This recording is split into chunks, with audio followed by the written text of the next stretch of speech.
Guys, magandang araw po sa inyong lahat. Guys, nakakita na ba kayo ng itik? Yung mga itik ba? Diba kadalasan yung makikita yan sa mga tabing dagat, tabing ilog, mga tabing kanal, tabing bahay, yung mga sa may mga kanal-kanal. Ayan, dyan nabubuhay po yung mga itik. Dito po sa amin ay iba. Iba po dito sa amin yung itik. Alam nyo po kung saan nyo makikita. Ayun. Doon sa aming lababo. Literal po na nasa lababo. Ang aming itik. Yan. Alaga po yun ng aking apo. Ayan o. Dalawa po sila. Binili ng piyesta. Yan. Isa lang yung binili ng apo ko. Ginawa kong dalawa para hindi sila mainip o ano, para meron siyang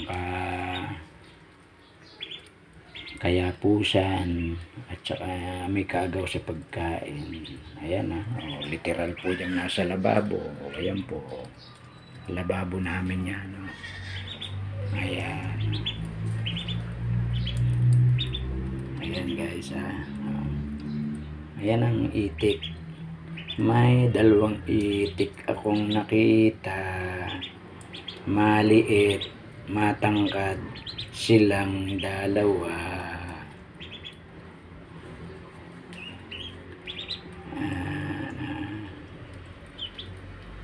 Nilagay ko lang po yan dyan pansamantala, pero meron po silang kulungan sa labas. May kulungan po sila kasi baka tirahin ng daga o kayain ng pusa. Alam nyo naman ang mga yan. Ayan ayan ang itik-itik sa lababo. Wala sa kanal, wala. Ayan nakakatuwa. Noong una ang alaga ng apo ko ay sisiw. Naku, 11 days lang namatay na kasi nag-iisa. Ngayon nagpiesta po dito sa amin nung nakaraang linggo. Bumili po uli yung apo ko ng itik. Ayan, sabi ko itik ang bilhin mo kasi madaling pakainin, mga kanin-kanin lang ang kinakain yan. Ayan, dyan lang po sila. Nakakatuwa din kasi masipag silang kumain. Tapos hindi delikado kahit mabasa sila kasi mahilig sila sa basa. Mahilig sila sa basa. Okay.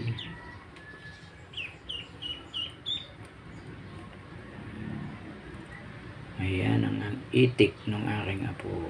Ayan. Literal na nasa lababo. Okay. Okay guys. Yun lang. Bye. Salamat.